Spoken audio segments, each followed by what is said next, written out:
Bismillah ar-Rahman ar-Rahim. My name is Mohammad Asfar Ehsan and I am founder of Nutshell Group and I am founder of Corporate Pakistan Group. So Pakistan Corporate Group جو ہے یہ 350 members ہیں, senior leaders ہیں اور یہ پاکستان کا ایک national intelligentsia ہے. اور آج کے دن ہم بیسکلی اپنی 7th اینیورسری سیلیبریٹ کر رہے ہیں.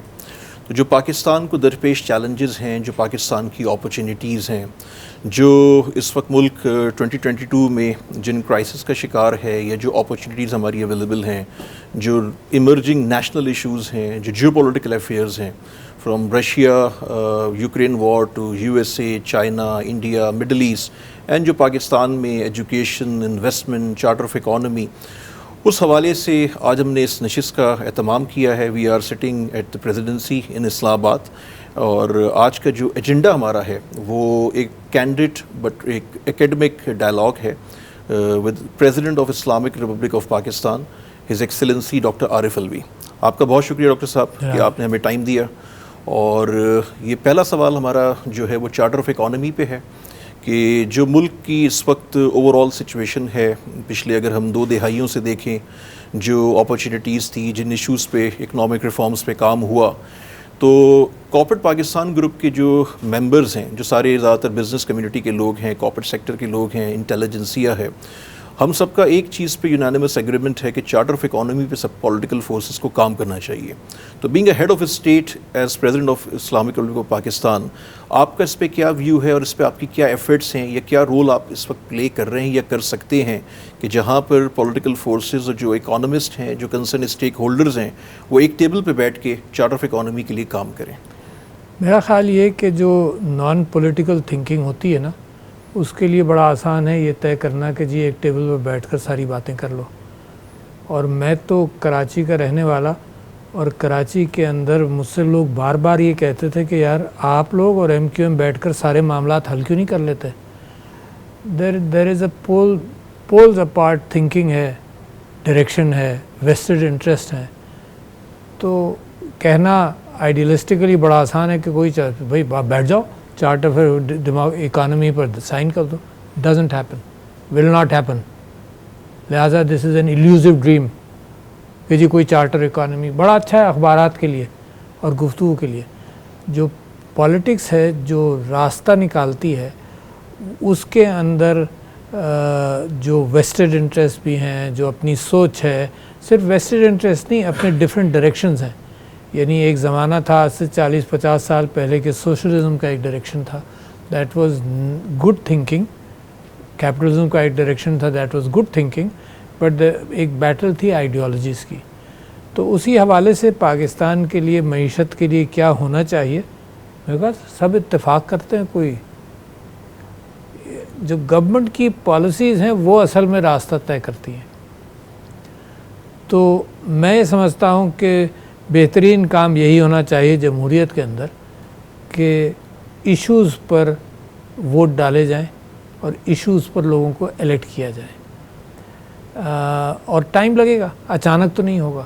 اس ٹائم کے اندر یقیناً یہاں برادری, کلچر, زبان اور ان چیزوں کے اوپر, اور وڈیرا شاہی, فیوڈلزم, اس کی بنیاد پر ابھی بھی اچھے پروپورشنز ہیں جو اسمبلی میں آتے ہیں.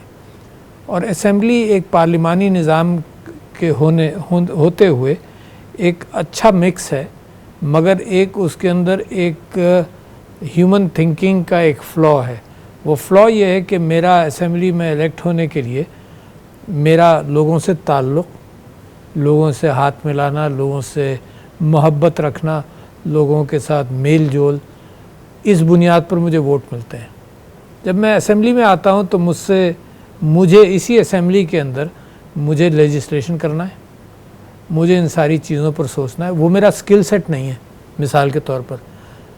تو نتیجہ یہ ہے کہ پارلیمانی نظام کے اندر لوگ اپنے تعلقات کی بنیاد پر آتے ہیں ووٹر کے ساتھ, جو بہت اہم ہے, مگر جو پھر ان سے مطالبہ ہوتا ہے اسمبلی میں وہ سکل سیٹس ان کے پاس نہیں ہوتے. تو لہٰذا اس کے لیے کچھ ادارے پاکستان کے اندر, پاکستان پپس کا ایک ادارہ ہے, Pakistan institute of policy studies, NDU ایک ادارہ ہے, جو بڑے اچھے ادارے ہیں جس کے اندر پارلیمنٹیرینز کو ایجوکیٹ کیا جاتا ہے. مگر اس کے باوجود میں سمجھتا ہوں کہ ایک بہت کم عنصر ہوتا ہے ایسے پارلیمنٹیرینز کا جو ہینڈز آن چیزوں پر کام کرتے ہیں. ہمیں ارتقائی اعتبار سے امپروو کرنا چاہیے اپنے سسٹم کو. تو پاکستان کے آئین کے اندر پارلیمنٹری کمیٹیز ہیں جہاں پہ اسپیشلائز کام ہو جاتا ہے, بجائے اس کے کہ پارلیمنٹ کے اندر ہر چیز کی بحث ہو تو پارلیمنٹری کمیٹیز میں جاتا ہے. فرانس کے اندر الگ الگ 6-7 گروپس بنا دیے جاتے ہیں. ایک فارن پالیسی پر ہوتا ہے, ایک پارٹ آف دیٹ اسمبلی ساری فارن پالیسی پر بیٹھتی ہے, ایک ڈیفنس پر بیٹھتی ہے, ایک ڈومیسٹک پالیسی پر, ایک سیکیورٹی پر, اس طرح سے ڈیوائڈ کیا جاتا ہے. تو میں سمجھتا ہوں کہ اس پر کانکریٹ محنت کی ضرورت ہے کہ جیسے ہی پارلیمنٹیرین آئے, میں تو بہت ایکسائٹڈ پارلیمنٹیرین بنا تھا کہ جی بڑا جناب میں کراچی سے اب آیا ہوں میٹنگز کے لیے اور یہ 4-4, 5-5, 6-6 گھنٹے تو ضرور چلیں گی. پتہ چلتا تھا 2 گھنٹے میں برخاست, 1 گھنٹے میں برخاست, آج کورم نہیں ہے تو برخاست, آج اس بہانے سے برخاست. اپنے دن پورے کرنے کے لیے پارلیمنٹ یہ بھی کرتا ہے کہ جی وہ فرائیڈے کو میٹنگ شروع کرتا ہے تاکہ سیٹرڈے سنڈے بھی گن لیے جائیں. تو میں سمجھتا ہوں ان ایٹیٹیوڈس کو پاکستان کے اندر بدلنا پڑے گا. جو الیکٹڈ لوگ ہیں وہ ان چیزوں پر زیادہ فوکس اپنے آپ کو کریں گے تو آہستہ آہستہ پاکستان کے اندر ہر چیز کا ایک چارٹر, آپ کے پاس ایک چارٹر ہے آئین کا, بہت اچھا چارٹر, ہر چیز کا ایک پالیسی چارٹر بنتا چلا جائے گا. بٹ آئی ڈونٹ تھنک کہ یہ وشفل تھنکنگ, پریشانی ضرور ہوتی ہے سارے بزنس مین کو کہ بھائی کسی ایک چیز پر تو فیصلہ کرو, کنٹینیوشن آف پالیسیز تو ہوں. مگر کنٹینیوشن آف پالیسیز کا کیا مطلب؟ پالیسیز آج کل اتنی ڈائنمک ہیں کہ ہر مہینے ان کے اوپر ان کو ماڈیفیکیشن کی ضرورت ہے. مثال کے طور پر news, fake news, social media, ساری دنیا اس کے اوپر سوچ بھی رہی ہے, اس کو بدلنے کی ضرورت بھی ہے. ہمارا نی جرک ریئیکشن یہ ہے کہ یوٹیوب بند کر دو. Even the judiciary then falls into that knee jerk reaction کیونکہ لیک آف انفارمیشن ہے. ایک لوگوں کے اندر بہت بڑا کرائسس ہے اس وقت دنیا میں کہ جتنی تیزی سے علم بڑھ رہا ہے, جتنی تیزی سے کمیونیکیشن بڑھ رہی ہے, جتنی تیزی سے آئی ٹی اینڈ اے آئی بڑھ رہا ہے, اتنی تیزی سے ہماری جو جنریشن ہے جو لینئر تھنکنگ کا سوچتی ہے اتنی تیزی سے وہ سوچ بھی نہیں پا رہی کیونکہ یہ ایکسپونینشیل چینج ہے. تو میں ہمیشہ ذکر کرتا ہوں کہ ہر سال میں 10 کتابیں اپنی ایسی 30-40 کتابیں پڑھتا ہوں ہر سال, تو اس میں سے 10 کتابیں میں پک اپ کرتا ہوں. تو میں سمجھتا ہوں کہ پاکستان بہت ساری چیزیں جو تھنکنگ سے جن کا تعلق ہے, اور اگر سوچ لیڈرشپ میں اچھی ہو تو ملک کو ترقی کرنے سے کوئی روک نہیں سکتا. It's how you grab that issue and persist in that on that issue, یہی ہے لیڈرشپ. تو میں سمجھتا ہوں کہ perception of the change which is happening, اس میں 3 کتابیں لکھی گئی ہیں اور دنیا کی ہر سوسائٹی اس چینج کو گریپل نہیں کر پا رہی, اور پاکستان تو اور بھی پھسڈی ہے اس معاملے میں. تو اس میں عظیم اظہر صاحب کی ہے ایکسپونینشل ایک کتاب ہے, ایک ایرک سمتھ اور ہنری کسنجر کی ایک کتاب ہے, اور ایک کتاب ہے پیٹر ڈائمینڈس کی. آل سب یہ چیلنج کر رہے ہیں کہ اگر لیڈرز چینج کو پکڑ لیں, گراسپ کر لیں تو ترقی تیزی سے ہوگی. اور آج کل وہ برک اینڈ مارٹر ترقی کا معاملہ تو پیچھے چلا گیا. آج کل اس بات کا امکان ہے کہ بڑی تیزی سے آپ ترقی یافتہ ممالک کی ٹرین میں سوار ہو جائیں, مگر اس کے لیے انٹلیکچوئل اسمارٹ لیڈرشپ کی ضرورت ہے. تو آپ نے ایک روٹ کاز کی بات کی جو الیکٹیبلز کی بات ہوئی, تو آپ اپنی زمانہ طالب علمی میں خود اسٹوڈنٹ یونین کا پریزیڈنٹ بھی رہے اور بہت ایکٹیو تھے. کیا ان یونینز کو ری اسٹور کرنے کا فائدہ پاکستان کو نہیں ہوگا؟ کیونکہ یہ تو وہ نرسریز ہیں جو پولیٹیکل لیڈرشپ کو بیسیکلی کریٹ کرتی ہیں. میرے خیال سے اس میں پارٹیز کے اندر گھبراہٹ شروع ہو گئی جب وائلنس آیا, اور پہلے لاٹھی ڈنڈے سے when I was studying تو لاٹھی ڈنڈے سے لڑائیاں ہوتی تھیں, پھر بندوقیں آ گئیں, پھر کلاشنکوف آ گئیں. تو وہ خوف اور وہ کیفیت جو ہے اس نے اسٹوڈنٹ یونین پالیٹکس کو ساری پارٹیوں نے کسی نہ کسی انداز سے ڈسکریج کیا. پاکستان تحریک انصاف جس میں میں تھا اس نے تو خاص طور پر اسٹوڈنٹ پالیٹکس کو ابھور کیا شروع کے 5-6 سال میں. انہوں نے کہا کہ نہیں اسٹوڈنٹس پڑھیں گے, پاکستان کو ترقی کی ضرورت. دیکھو آزادی کے وقت قائد اعظم محمد علی جناح نے اس یوتھ کو مسلم اسٹوڈنٹس فیڈریشن کے اعتبار سے موبلائز کیا. علی گڑھ جاتے تھے, ہر جگہ جہاں پر یوتھ کو موبلائز کر سکتے تھے.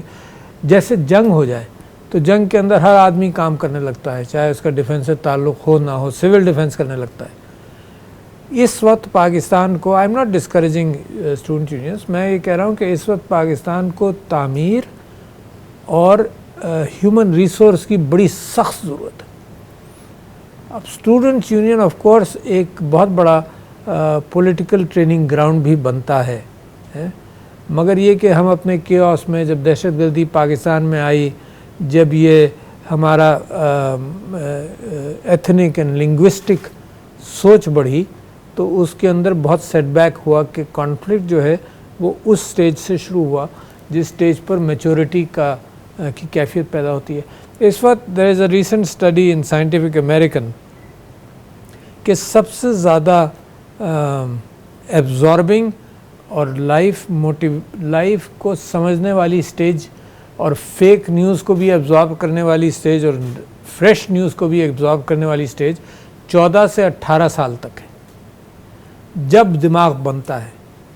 اس زمانے کے اندر میں سمجھتا ہوں کہ پوری قوم کی توجہ ہونی چاہیے کہ اس زمانے میں بھی جو بریکنگ نیوز اور پیسمسٹک ویوز ہر وقت کے, ان کو مینیج بھی کرنا چاہیے, ان کو آلٹرنیٹ بھی سمجھ میں رہنا چاہیے, کیونکہ یہ سسیپٹیبل ایئرز ہیں.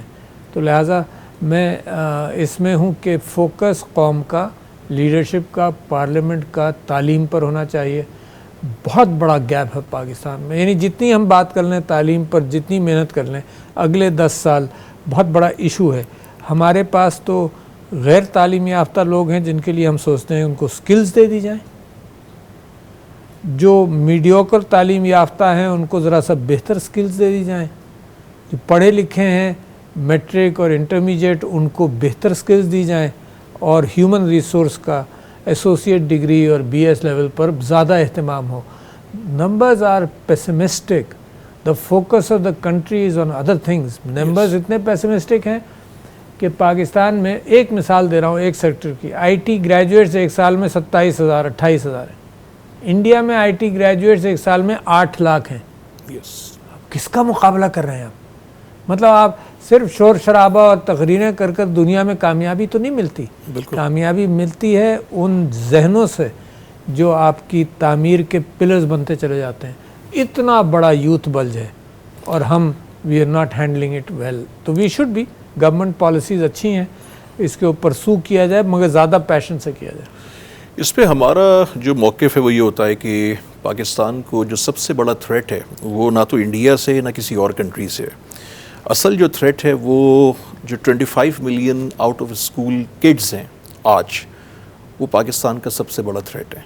اگر آج ہم نے ان کو ایجوکیشن نہیں دی, اگر آج ہم نے ان کو ٹیکنیکل اسکلز نہیں دی, تو آج سے 10 سال بعد یہ بہت الارمنگ سچویشن پاکستان کے لیے ہو سکتی ہے. الارمنگ ہے. سو اٹس اپ ٹو اس کہ ہم اس کو ایسٹ میں کنورٹ کرتے ہیں یا تو اس میں حکومت پاکستان, یہی یوتھ بلج جو ہے نا, یہی ایک ایلڈرلی بلج بن جائے گا.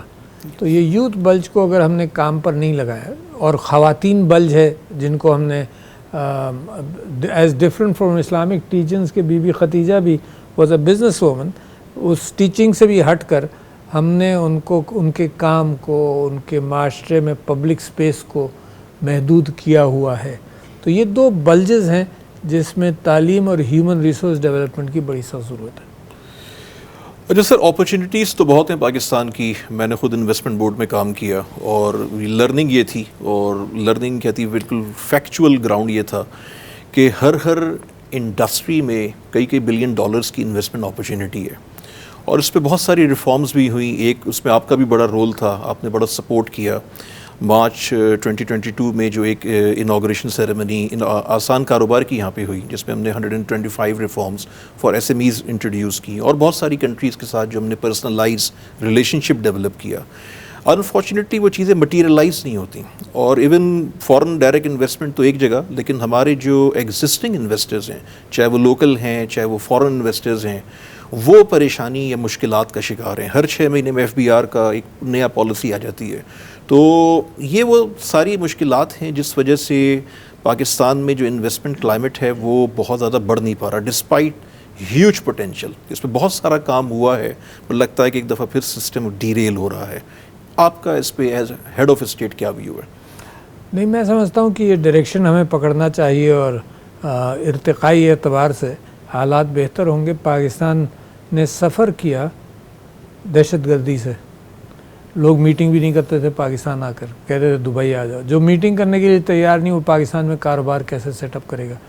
تو ایک تو اللہ کا احسان ہے کہ پاکستانی قوم نے اس کا اچھا مقابلہ کیا. اس کے بعد پھر کووڈ کے اثرات جو دنیا پر مرتب ہوئے, پاکستان نے کووڈ کا اچھا مقابلہ کیا. بالکل. Credit to our institutions, NCOC مثال کے طور پر سبھی تعریف کرتے ہیں کہ کووڈ کا اچھا مقابلہ کیا. مگر دنیا کی سپلائی چین میں اس کا اتنا فرق پڑا کہ ہم تو کھڑے رہے, مگر سپلائی چین نے ڈسٹرپٹ کر دیا سارے معاملے کو, اور گڈس کی سپلائیز کے اندر بہت فرق پڑا. تو دنیا کی اکانومی سے پاکستان فیئرڈ بیٹر, دنیا کی اکانومی فیئرڈ لیس. تو لہٰذا وہ نقصان پاکستان نے تیاری کا اٹھایا, مگر کم سے کم اللہ کا احسان ہے کہ اموات کم ہوئی اور سروائیو کر گئے, ہم نکل گئے اس سے. تو وہ سیٹ بیک ہوا. تو میں سمجھتا ہوں کہ یہ اس وقت سیٹ بیک ہوا جب وی ور ریڈی ٹو, مطلب ہم اپنے پالیسیز میں بہتری لا ہی رہے تھے اور ابھی بھی لا ہی رہے. تو جیسے جیسے پالیسیز میں بہتری لائیں گے تو ایک اسٹیبلٹی آئے گی. یہ جو انسٹیبل کیفیات کسی وجہ سے آ جاتی ہیں, اگر قوموں کا ڈائریکشن صحیح ہو تو اس کے باوجود پراسپیکٹس اچھے رہتے ہیں. تو میں سمجھتا ہوں کہ یہ جو کرائسس فی الحال ہے, جس کے اندر دنیا کی مہنگائی کا بھی اثرات ہیں, ہمارے اپنی انسرٹنٹیز کے اثرات ہیں, اس سے پاکستان انشاءاللہ نکلے گا ضرور. صحیح ہے. پاکستان کی جو پاپولیشن ہے اس میں around 65% population under 32 years of age ہے, اور 230 ملین کی پاپولیشن ہے, ہیوج پاپولیشن. اور اراؤنڈ 130 ملین جو ہیں وہ سیل فون کسٹمرز ہیں, سیل فون یوزرز ہیں. اور اس سے اگر ہم لنک کرتے ہیں جو اسٹارٹ اپ کلچر ہے, جو انٹرپرینورشپ کا کلچر ہے, جس پہ آپ نے بھی بڑا کام کیا, اور خاص طور پہ جو ٹیکنالوجی اسپیس آپ کا ایریا آف اسپیشل فوکس آپ کا ہے, اس پہ میں نے خود ایکسپیرینس کیا. جو منتھلی میٹنگز آپ پاکستانی ڈائسپورا کے ساتھ کرتے تھے, جس میں سارے اسٹیک ہولڈر, ساری انسٹیٹیوشنز بیٹھتے تھے. اور تو آپ کا اس پہ کیا ویو ہے کہ اب وہ سسٹم کہاں تک پہنچا ہے, اور آپ کی کیا لرننگز ہیں ان 3.5 سالوں میں ایز پریزیڈنٹ آف پاکستان, کیونکہ آپ نے بہت ایکسٹراڈنری کام کیا جس کو انڈسٹری بھی ریکوگنائز کرتی ہے. میری لرننگ سب سے بڑا تعجب, جو باہر سے آسان لگتا تھا وہ اندر سے مشکل لگتا تھا. مثال کے طور پر زندگی بھر میں یہ سمجھتا رہا جی کرپشن کو تو یوں ختم ہو جائے گا. سارا سسٹم کے اندر اتنا انرشیا ہے کہ اتنا آسان نہیں رہا جب حکومت میں آئے. اسی طرح سے ایٹ دا ہائیسٹ آفس بیٹھ کر میں آپ سے یہ کہہ رہا ہوں کہ پالیسیز کی امپلیمنٹیشن میں بڑا ٹائم لگتا ہے, تیز ہونا چاہیے. جو چینج دنیا میں آ رہی ہے اس سے ہم میچ نہیں کر پا رہے. اگر ہم میچ کر لیں تو ہمارے ہاں چینج زیادہ تیزی سے آئے گی, ہم دوسروں کی ترقی سے تیزی سے فائدہ اٹھاتے ہیں. مثال کے طور پر جس نے اسٹیم انجن بنایا تھا اور جتنا عرصہ لگا تھا اس کو پریکٹیکل ہوتے ہوتے compare to new country coming up, اس نے وہ ساری ٹیکنالوجی اپنے یہاں کر لی. اگر اس کو 50 سال لگے تھے, ان کو 5 سال لگیں گے. یہی حال ہر ٹیکنالوجی کا اور ہر علم کا ہے, ہر علم کا ہے. تو لہٰذا جو بھی فیصلے ہوتے ہیں اس میں نیچے, میں نے آپ سے کہا نا کہ بڑا فرق ہے دنیا کے اندر پیس کی انڈرسٹینڈنگ کا, اور اسی وجہ سے دنیا میں بیوروکریسی میں اور پرائیویٹ سیکٹر میں فرق ہے. پرائیویٹ سیکٹر کی رفتار تیز ہوتی ہے, سمجھ تیز ہوتی ہے, ان پٹ لیٹرل انٹریز بہت ہوتی رہتی ہیں, یہ ہٹا, یہ ترقی کر گیا, دوسرا آ گیا. انہیرنٹ گورنمنٹ بیوروکریسی کے اندر ایک انہیرنٹ خامی ہے, وہ یہ ہے کہ سیکیورٹی اور سروس کی اہمیت ہے اور ہونی بھی چاہیے, اور سیکیورٹی اور سروس کے ساتھ ساتھ پرفارمنس کے اعتبار سے پاکستان کے اندر اس پر اہمیت کم دی گئی کہ پرفارمنس پروموشنز ہوں اس پر اہمیت زیادہ دی گئی کہ 4-5 سال ہو گئے تو یہ ہوگا, 8-10 سال ہو گئے تمہیں سروس میں تو یہ پروموشن ہوگا. تو یہ اس کے ریفارم کی ضرورت ہے, مگر یہ ریفارم اتنا سلو پروسیس ہے. یہ ریفارم کا لفظ جو ہے اس سے کبھی کبھی مجھے کوفت ہی ہونے لگتی ہے کہ یہ ٹرک کی بتی کے پیچھے لگ گیا. اتنے ریفارم کے ڈاکومنٹس آپ کو مل جائیں گے ہر چیز میں. میرا یعنی جب سے ہوش سنبھالا ہے, جب سے مجھے یہ خیال ہے کہ انصاف دیر سے ملتا ہے, 1973 سے ایک نام میں بھول رہا ہوں, ایک بھٹو صاحب کے بھی وکیل تھے, بعد میں سینیٹر بنے, تو وہ ان سے جب سینیٹر بن گئے تو میں نے ان سے کہا کہ جناب بھٹو صاحب سے گفتگو کریں کہ انصاف دیر سے ملتا ہے. اتنی پرانی خواہش ہے. مجھے کوئی سگنیفیکنٹ پروگریس انصاف کے حوالے سے نظر نہیں آئی. پاپولیشن بھی بڑھ گئی, کیسز بھی بڑھ گئے, تو شاید کسی ایریا میں کچھ تھوڑا بہت امپروومنٹ ہوا ہو, مگر نہیں آیا, نہیں نظر آیا. تو لہٰذا پولیس ریفارمز, آپ ایجوکیشن ریفارمز, آپ ریفارمز سے میرے خیال سے پاکستان کی لائبریریاں ان پیپر سے بھری ہوئی ہیں. لہٰذا جتنے تھنک ٹینکس ہیں اسلام آباد میں, جیسے ہی میں آیا تو میں ان سے کہتا تھا کہ تم یہ بتاؤ کہ تمہارا بائر کون ہے. تم نے اتنا اچھا کتابچہ نکالا, میں نے پڑھ لیا. پالیسی میکرز کتنا پڑھتے ہیں؟ اگر 100 آدمی پڑھ لیں ایک پیپر کو یا ایک بکلیٹ کو تو آئی ول بی امپریسڈ. نہیں پڑھتے, 100 بھی نہیں پڑھتے. تو یہ یعنی میں منسٹری آف فارن افیئرس کو میں نے انکریج کیا کہ تم اپنی ضروریات کے اعتبار سے ریسرچ کراؤ یونیورسٹیز سے. یونیورسٹیز کے بچوں کو جو پی ایچ ڈی کر رہے ہیں سب کچھ, ان کے ساتھ مل کر جس کو کہتے ہیں نا کہ اس کو باہر لے جاؤ اور ان کی مدد سے جو انفارمیشن آئے اس پر کام کرو. مگر اتفاق ایسا ہے کہ انسانی ایک کمزوری ہے جو کم علمی میں بڑھ جاتی ہے, وہ یہ کہ مجھے سب معلوم ہے, میں نے اخبار پڑھ لیا, یہ پڑھ لیا, مجھے سب معلوم ہے. آج کل مجھے تعجب ہے کہ جو میں اخباروں کے اندر اوپینین میکرز کے آرٹیکلز دیکھتا ہوں وہ صرف ایسے ہیں کہ مجھے اچھا لکھنا آتا ہے. میں نے کوئی بھی ٹاپک اٹھا لیا, گوگل کیا, یہاں سے یہ دیکھا, وہاں سے وہ دیکھا, وہاں سے وہ دیکھا اور مضمون تشکیل دے دیا. تو اخبارات بھرے ہوئے ہیں, not from original thinking but the rehashing of old thinking. بس لکھنا آتا ہے, لکھ دیا, اخبار والوں کو لکھنے والا چاہیے, انہوں نے بنا دیا.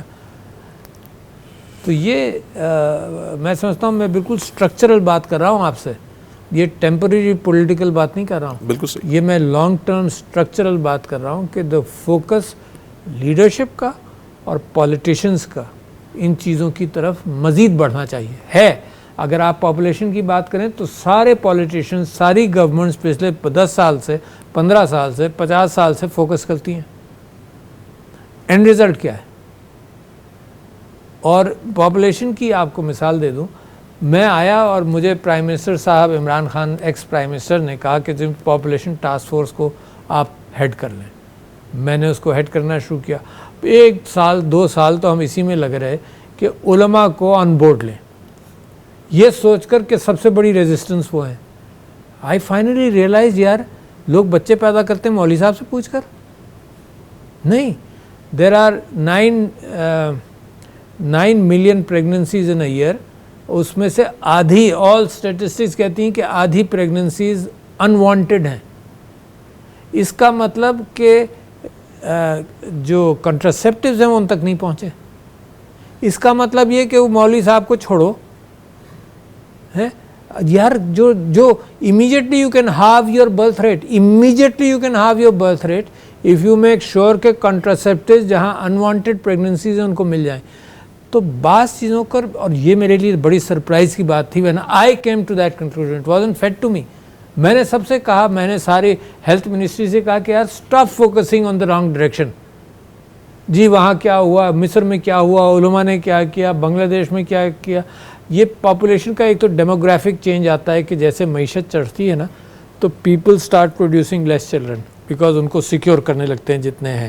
دس is a natural demographic change. اس تک پہنچنے کے لیے شروع میں آپ کو پریونشن کی کیفیت پر آنا پڑے گا, کنٹراسیپشن کی. تو this was so easy, this is still very easy. You understand what I am saying? Yes. It will become half. Get out of 9 million, half are unwanted ان کو کانٹراسیپٹو آدمی شرماتے ہیں تو میک اٹ شور کہ کون لے جائے گا, کیسے پہنچائے گا. سو تھنگس, بہت ساری چیزیں آسان ہیں مگر پرسیپشن فلاز کے اندر اور انٹیلیجنٹ ہینڈلنگ کے اندر کثر ہو جاتی ہے. ادروائز بائی 2049 ہماری جو پاپولیشن کا سائز ہے وہ اراؤنڈ کوئی 380 ملین پلس کا ہے. اوورسیز پاکستانیز کو اگر ہم دیکھتے ہیں وہ بہت بڑا ایسٹ ہے اور میرے خیال میں ہمارا ایک انٹیپ پوٹینشیل ہے. ساتھ میں ایک چیز ہم یہ بھی دیکھتے ہیں کہ جو انڈین ڈائسپورا ہے, جو یونٹی ان کے اندر ہے, وہ پاکستانی ڈائسپورا میں نظر نہیں آتی ان پریکٹیکل ٹرمز. ساتھ ساتھ ہم یہ بھی دیکھتے ہیں کہ جہاں ہم نے کچھ اس قسم کے انیشیٹوز لیے, جیسے روشن ڈیجیٹل اکاؤنٹ ایک کلاسک کیس اسٹڈی ہے جس پر جو پاکستانیز نے بڑا ٹرسٹ کیا, اس پہ انویسٹ کیا اور اس کے نمبرز جو ہیں وہ بڑے ہی آؤٹ اسٹینڈنگ رہے. ایسی کوئی چیز جو پاکستانیوں کو یونائٹڈ کر سکے, وہ پاکستان کی طرف اٹریکٹ ہو سکیں towards investment and business support اور بہت ساری چیزیں کلچرل اس کے حوالے سے, تو ایسے اس میں ایز ہیڈ آف اسٹیٹ ایک آپ کا کیا رول ہو سکتا ہے یا آپ نے کوئی ایسا رول پلے کیا؟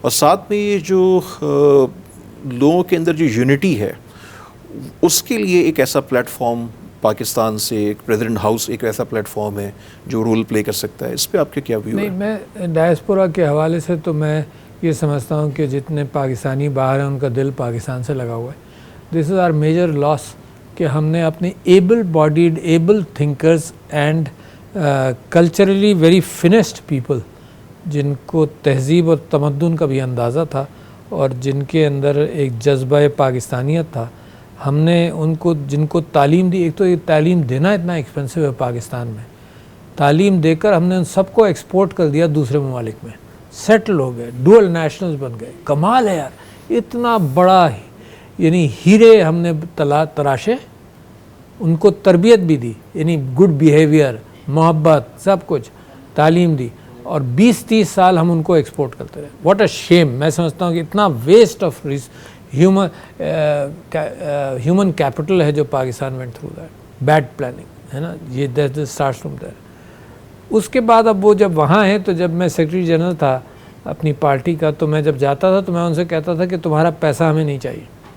That used to be my first statement in any gathering, کیونکہ لوگ سمجھتے تھے کہ یہ آئے ہیں یا تو پارٹی کے لیے پیسہ مانگیں گے یا کچھ اور. میں کہا نہیں, پیسہ نہیں چاہیے ہمیں, تمہاری انٹلیکچوئل ہیلپ چاہیے. And the easiest thing I used to tell them وہ یہ کہ ورلڈ ہیز شرنک, تم اپنی آبادی کو مینیج کرو, اپنے رشتہ داروں کو مینیج کرو, ان کو ایجوکیٹ کرو. ایجوکیٹنگ مینس کہ آبادی کے اندر صفائی ستھرائی, کچھ پروجیکٹس, کچھ کار خیر, کچھ بچوں کی تعلیم, یہ کرو. تو میں یہ کہتا تھا کہ تمہارے دماغ چاہیے. اس کے بعد once you give them a راستہ ٹو ڈو سم گڈ, سوائے پیسے کے علاوہ بھی, تو پھر ان کا انوالومنٹ پیسہ بھی آتا ہے پیچھے. تو یہ میرا کانفیڈنس ابھی بھی ہے, ہمیشہ سے تھا. آپ نے یہ کہا کہ ڈائسپورا ڈس یونائٹڈ ہے. میں نہیں سمجھتا ہوں ڈائسپورا ڈس یونائٹڈ ہے, بلکہ ان کو اپنی ملکوں کے اندر جہاں وہ رہتے ہیں, ایکچولی ڈائسپورا میں ذرا سا فرق کر لیں. ایک وہ ہے جو سیٹلڈ ہے, جو سارے ڈائسپورا کا 5 سے 10% سے زیادہ نہیں ہے, اور ایک وہ ہے جو آپ کا ورکر باہر گیا, جیسے مڈل ایسٹ میں, وہ بہت بڑا ہے, ٹھیک ہے نا. مگر وہ جو ورکر گیا ہے اس کا تعلق ہر روز کا پاکستان کے ساتھ زیادہ ہے بمقابلے تو سیٹل ڈائسپورا ہے. سیٹل ڈائسپورا والے جتنے آتے ہیں, میں ان سے کہتا ہوں تم جو تعلیم کے اندر ہیں, مثال کے طور پر میڈیکل, انجینئرنگ اور واٹ ایور, تو میں ان سے کہتا ہوں کہ انسٹیٹیوشنز اڈاپٹ کرو پاکستان میں, ریئل ٹائم وہاں کے لیکچرز یہاں دو, مثال کے طور پر. That's the flow of information ہی سب سے بڑی چیز ہے, اور کوئی چیز نہیں. اب وہ زمانہ نہیں ہے کہ لوگ جائیں وہاں سیکھیں, 8 سال لگائیں, واپس آئیں. وہ واپس وہاں بچے بڑے ہو جاتے ہیں, واپس بھی نہیں آتے ہیں, اور اتنا ٹائم اب نالج کے اندر نہیں ہے کہ جائیں. تو لہٰذا میں تو آن لائن کو یہاں پاکستان میں بھی انکریج کر رہا ہوں کہ آن لائن ٹریننگ پاکستان میں بھی بڑھائی جائے, اور باہر سے انفارمیشن کے لیے آن لائن بہت ضروری ہے کہ وہ کریں. تو ڈائسپورا کے لیے پھر یہ کہ they should organise, they are organising, they should نہیں، میں نئی بات نہیں کر رہا ہوں، میں صرف ہر مرتبہ یہ کہتا ہوں کہ میری ساری گفتگو کے اندر شاید کوئی نئی بات نہیں ہوگی، پرائرٹیز ڈفرینٹ ہو سکتی ہیں آپ کے مقابلے پر، کسی اور کے مقابلے پر، اور یہ کہ جب بھی میں کوئی نئی بات کسی یونیورسٹی میں کہتا ہوں کہتے ہیں جی ہم کر رہے ہیں. اچھا میرا انٹینشن یہ نہیں ہے کہ کہنا کہ میں کوئی بلی نہیں کہ آئنسٹائن والی بات لایا ہوں، میں کہتا ہوں کہ ایکسیلیٹر پر پیر دباؤ. بالکل صحیح. دیٹس دا پرائمری تھنگ ہے. کر رہے ہو ظاہر ہے آن لائن ایجوکیشن کر رہے ہیں، ایکسیلیٹر پر پیر دباؤ. وی نیڈ کہاں 27,000 اور کہاں 8 لاکھ ہے نا، تو ایکسیلیٹر پر پیر دباؤ. اور پھر جو ہماری ڈیمانڈ ہے بیسیکلی ہماری ضرورت، دنیا کی ضرورت ہے. دنیا کو اتنا ڈیٹا دنیا میں آج ہے جتنا دماغ نہیں ہے اس کو ہینڈل کرنے کے لیے. You need people, the world needs people. تو پاکستانی بھی ویسے ہی فٹ ہوگا، پاکستانی کے خلاف کوئی تعصب نہیں ہوگا. ہیومن انٹلیکٹ اور انٹیلیجنس کی اتنی گنجائش ہے اس وقت دنیا میں کہ جتنا آپ پروڈیوس کریں گے کم ہے. Only in cyber defence and cyber protection 8 crore لوگ چاہیے 2030 تک. دنیا کے پاس نہیں ہے 8 کروڑ لوگ یار اس ایج گروپس کے اندر. پاکستان کے پاس نہیں ہے 8 کروڑ لوگ، بالکل ہے نا. مگر دس از سچ اے بگ اوپننگ کہ دنیا کو چاہیے جتنا آپ پروڈیوس کریں گے سب کھپیں گے. فار ایگزامپل ایسی اور بہت ساری فیلڈز ہیں. تو لہٰذا اسمارٹ لیڈرشپ از نیڈڈ. اس وقت جو دنیا میں جو جیو پولیٹیکل سچویشن ہے، رشیا یوکرین وار ہے، چائنا یو ایس کا سلسلہ ہے، پھر مڈل ایسٹ کی سچویشن ہے، پاکستان انڈیا ریلیشنز ہیں، تو اوور آل آپ کا ایز ہیڈ آف اسٹیٹ اور آپ تینوں فورسز کے بھی سپریم کمانڈر ہیں، تو کیا آپ کا ایک ویو ہے، کیا چیلنجز آپ پاکستان کے لیے دیکھتے ہیں اور کیا وے فارورڈ دیکھتے ہیں ان کے ریزولوشن کے لیے؟ میں سمجھتا ہوں اس کے اندر ایک چیز میں اور آپ ذہن میں اگر جلدی پیدا کر لیں تو سمجھنے میں آسانی ہو جائے گی. یہ دنیا کے اندر ایک ہے علم کا ڈائریکشن، لاجک، سائنس. وہ لاجیکل پلر جو ہیں وہ بالکل لاجیکل چلتے ہیں ریشنالٹی کے ساتھ.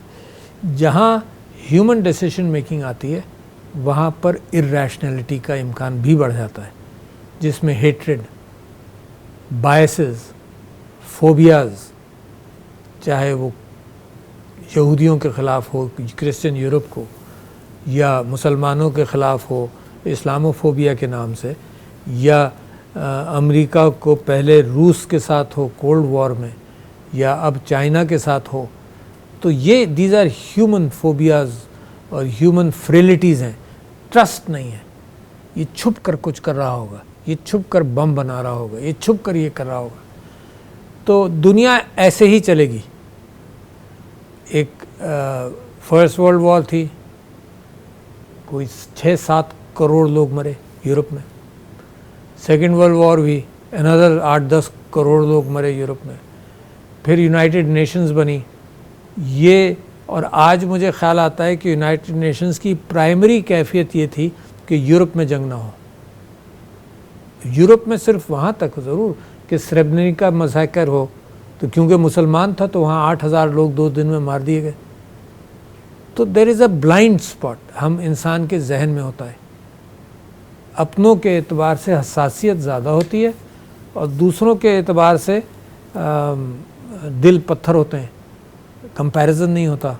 تو انسانی جان کا جہاں بھی ضیاع ہو مجھے اور آپ کو اس کا افسوس ہوتا ہے. ریفیوجیز جہاں کے بھی ہوں، چاہے افغانستان کے ہوں، چاہے عراق کے ہوں، چاہے سیریا کے ہوں، چاہے یوکرین کے ہوں. تو ہیومن پیشن ایک سا ہونا چاہیے مگر ہے نہیں. تو دنیا ان ایون ہے اور اس کے اندر پاکستان کا رول ہمیشہ یہ رہنا چاہیے کہ انٹل ایکچولی دنیا کے اندر ایک بہت بڑی کسر اور ہے جس کو میں کہتا ہوں کہ یہ جو vested interest based global order ہے یہ کون چیلنج کرے گا. یعنی vested interest based global order کا مطلب یہ ہے کہ آج کسی سپر پاور کو یہ چیز پسند آ گئی، اس کے فوبیاز، اس کے اپنے اندر کے فوبیاز ہیں، وہ امپوز کرتا ہے اپنے الائز کے اوپر، اور لہٰذا وہ ایک کیلیڈوسکوپ کی طرح چیزیں کبھی یوں کرسٹلائز ہو جاتی ہیں کبھی یوں، اور ہم ایک اسمال پارٹیکل کی طرح یا اسمال نیشن کی طرح سم ٹائمز ہم محسوس کرتے ہیں کہ نہیں ہمیں تو سائیڈ لینی پڑے گی. تو میں سمجھتا ہوں کہ اسمارٹنس اس میں ہے کہ اگر ہم کسی طرف زیادہ ٹلٹ نہ ہو تو اپنے آپ کو انڈیپینڈنٹلی چلا سکیں. یہ جو ہاتھیوں کی لڑائی کے اندر نا the grass gets crushed. Yes.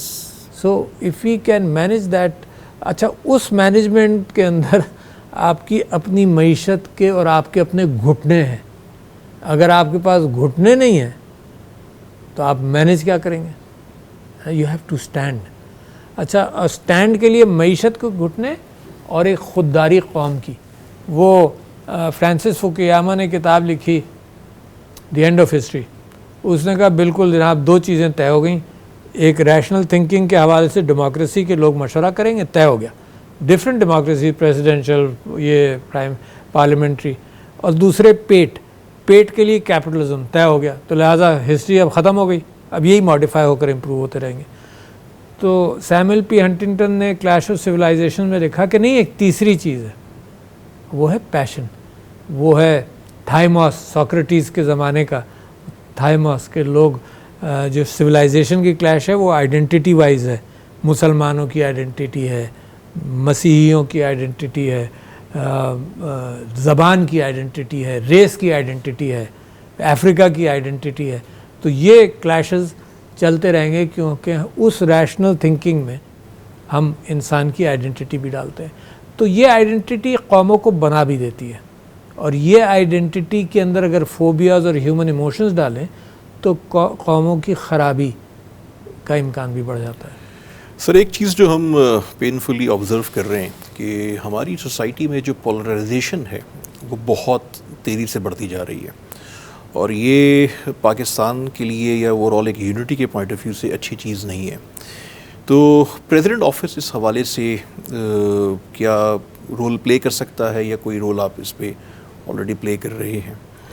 Polarisation ایک تو مذہب کے حوالے سے پہلے ہوا، تو اس کے اندر تو ہم نے بڑا رول پلے کیا. یعنی آپ یہ دیکھیے کہ کووڈ کے اندر میں نے پوری کوشش کی کہ علماء کو ساتھ لے کر چلیں، and it work very well. یعنی ہمارے جو علماء کے ساتھ پریسیڈنسی کے اندر جو باتیں طے ہوئیں تو دنیا کے مسلمانوں نے اس کو بعد میں فالو کیا. ہم نے اپنی مسجدیں کھولی رکھی، ڈسٹنسنگ رکھی، SOPs فالو کیے، مسجدیں بعد میں کھلی ہیں دنیا میں. تو علماء کو ہم نے ساتھ رکھا. تعلیم کے اندر علماء کے ساتھ ہم جب تعلیم کو سپریڈ کرنے کے اعتبار سے ہم نے بات کی تو علماء نے ہم کو یہ بھی کہا، جس کو حکومت کو پک کرنا چاہیے، انہوں نے کہا جی فجر سے ظہر تک ہماری مساجد خالی ہیں، تو آپ نے جو آؤٹ آف اسکول یہ ساری باتیں آپ کر رہے ہیں نا، تو وہ اسٹرکچر موجود ہے. That has been a great offer, ہے نا. KP کے اندر اور پنجاب کے اندر شاید شروع بھی ہو گیا کہ علماء کو جو مسجد کا پیش امام ہے اس کو 15-20 ہزار روپے مہینہ دینا شروع کر دیا. اچھا وہ صرف نماز پڑھاتا ہے، اس کو انوالو کریں کمیونٹی کے اندر تعلیم کے لیے یا ہیلتھ پریونشن کے لیے. بہت ساری چیزیں ہیں، آپ کا کرائسس ہے نا، ہیلتھ پریونشن، طہارت، صفائی، ہے نا، بہت ساری چیزیں. تو یہ ایک وہ ایریا ہے جو نگلیکٹڈ ہے، مگر یہ بڑی اسٹرینتھ ہے. تو وہ پریسیڈنسی نے رول پلے کیا. پریسیڈنسی نے ایک اور بیڑا اپنے اعتبار سے اٹھایا تھا کہ عورتوں کے حقوق، وراثتی حقوق جو اسلام نے دے دیے، مگر ابھی تک ہمارے کلچرز میں، رواج کے اندر یا کلچر کے اندر ہم نہیں دیتے، تو وہ اٹھایا. اس کے ساتھ ساتھ ہم نے ڈسیبلڈ کو اٹھایا.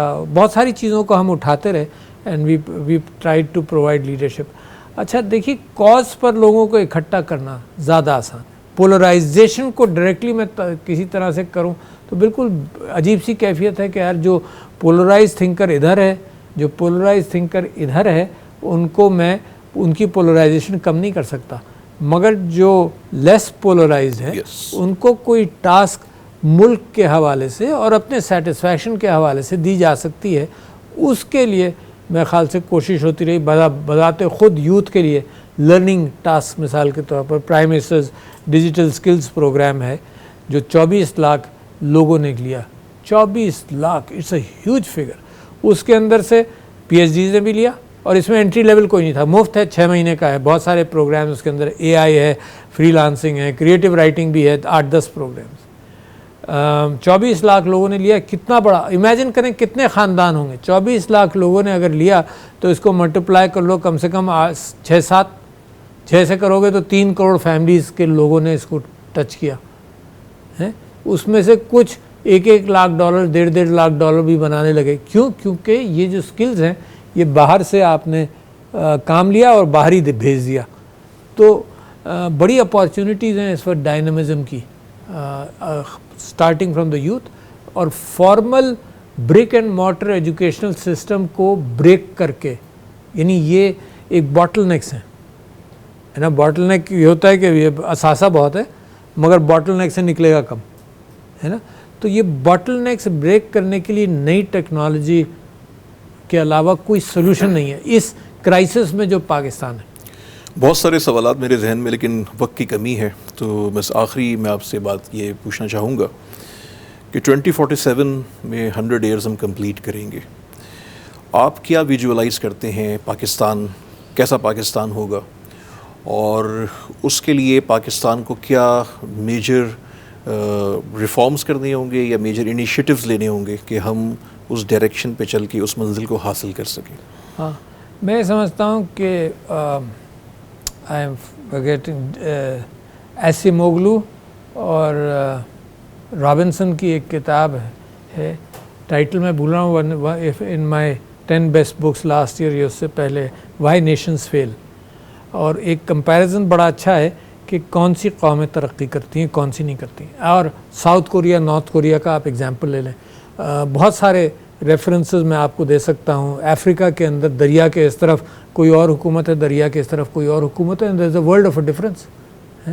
صرف انسٹیٹیوشنز بنانا، انسٹیٹیوشنز کو گرانا نہیں، اپنے ضروریات کے اعتبار سے، ویسٹڈ انٹرسٹ کے اعتبار سے انسٹیٹیوشنز کو گرانا نہیں، مگر جن قوموں نے انسٹیٹیوشنز بنا لیے اور جلدی بنائے اور انشور کیا، وہ قومیں ترقی کرتی ہیں. تو the one thing 2047 کے لیے میرا آپ سے کہنا یہ ہے کہ انسٹیٹیوشنز کو ہم پریزرو کریں، ڈسٹروائے نہ کریں. دوسری بات، ایسے میں بہت چیزیں سوچتا رہتا ہوں. there is a new book by Kai Fu Lee, the author of A I superpowers. اس نے اے آئی کو پریڈکٹ کیا کہ 2041 کے اندر، دا بک از آن اے آئی ان 2041، اس نے پریڈکٹ کیا کہ قوموں کو کہاں ہونا چاہیے. اٹس ریمارکیبل کہ آپ سوچیں کہ پوٹینشیل کیا ہے، اور اس پوٹینشیل کے اندر اس نالج بیسڈ پاکستان جو ہماری ڈریم ہے، جو میری ڈریم ہے، اس نالج بیسڈ پاکستان کے اندر برک اینڈ مارٹر انویسٹمنٹس کی کم ضرورت ہے اور ریئل انٹلیکچوئل انویسٹمنٹس کی زیادہ ضرورت ہے نا. یہ ضرور برک اینڈ مارٹر بھی ساتھ چلتے ہیں، برک اینڈ مارٹر انویسٹمنٹ یقیناً اگر آپ آج ٹیکسٹائل فیکٹری سیٹ اپ کریں گے یا گارمنٹ فیکٹری سیٹ اپ کریں گے تو 3-4 سال کے اندر اس کا اس میں سے شاید کچھ منافع ہونے لگے کہ آپ اپنا قرض اتاریں، اور 7-8 سال ادروائز لگیں. یہ جو انٹلیکچوئل انویسٹمنٹس ہیں جس کے اندر آئی ٹی کو اور باقی چیزوں کو، آپ یہ دیکھیے کہ بہت بڑی بات میں آپ سے کر رہا ہوں کہ سب سے بڑا کرائسس پاکستان کا فوڈ اینڈ واٹر کا ہے، کلائمیٹ چینج. اچھا، اب میں سوچتا یہ ہوں، it's my thinking and I am probably will write an article about it, کہ Netherlands 19 times smaller than Pakistan, 19 times کم زمین اس کے پاس، اور وہ دنیا کا دوسرے نمبر پر ہے فوڈ سپلائر میں. Netherlands 19 times smaller. فرق کیا ہے؟ فرق ہے ٹیکنالوجی. فرق ہے کہ اتنی چھوٹی زمین سے وہ اتنا پروڈیوس کر رہا ہے. وہ فرق ہے ورٹیکل فارمنگ کا، مثال کے طور پر، ہے نا. تو اس وقت، اور امیجن کرو کہ پاکستان کتنی بڑی دنیا کی بریڈ باسکٹ بن سکتا ہے کہ اگر ہم اس کو ہینڈل کریں، واٹر کنزرویشن کے اعتبار سے ہینڈل کریں، ورٹیکل فارمنگ پر جائیں، ہے نا. تو اتنے سارے ایونیوز ہیں جس میں پینٹس کے اوپر آپ بڑی بڑی کراپس حاصل کر سکتے ہیں. And I am talking about pants in investment, intellectual investment and the crop of people who can take Pakistan to glory. But اس کے ساتھ ساتھ بہت ضروری ہے، قوم کی ذمہ داری یہ ہے کہ لیڈرشپ کے ساتھ یہ ڈائلاگ کریں، الیکٹ اے گڈ لیڈرشپ. اب جب بھی الیکشن ہوگا، الیکٹ اے گڈ لیڈرشپ، اور لیڈرشپ کی ذمہ داری یہ ہے کہ اسٹیبلش انسٹیٹیوشنز اور ویسٹڈ انٹرسٹ کو پاکستان کی سیاست کے اندر کم کریں. بہت شکریہ آپ کے ٹائم کا، بہت مفید گفتگو رہی، اور ہوپ فلی ہمارے سارے جو پارٹیسپینٹس ہیں، ویورز ہیں، اس کو انجوائے کریں گے. President of Pakistan doctor Arif الوی کے ساتھ نشست کا ایک فائدہ ہمیشہ یہ ہوتا ہے کہ بہت ساری اچھی کتابوں کی ریکمنڈیشن مل جاتی ہے، اور بک ریڈنگ کے کلچر کو یہ ہمیشہ بڑا پروموٹ کرتے ہیں، اپنے سوشل میڈیا پلیٹ فارم سے بھی اس کو، یہ کتابوں کو پلیس کرتے ہیں. بینگ اے پاکستانی، ہماری رسپانسبلٹی یہ ہے کہ گورنمنٹ کسی کی بھی ہو، ہم اسٹیٹ کے لیے کام کریں، کنٹینیویشن آف پالیسیز کے لیے کام کریں، اور ایک اوپن ڈائلاگ کے ساتھ ہم ہر اسٹیک ہولڈر کے ساتھ بیٹھیں اور ان کے ساتھ کولیبریٹ کریں. تو پاکستان کو 2047 تک پہنچنے کے لیے، ایک کامیاب ملک بنانے کے لیے ایک کولیبریٹو انوائرمنٹ کی ضرورت ہے. آپ سب کا شکریہ. پاکستان زندہ باد.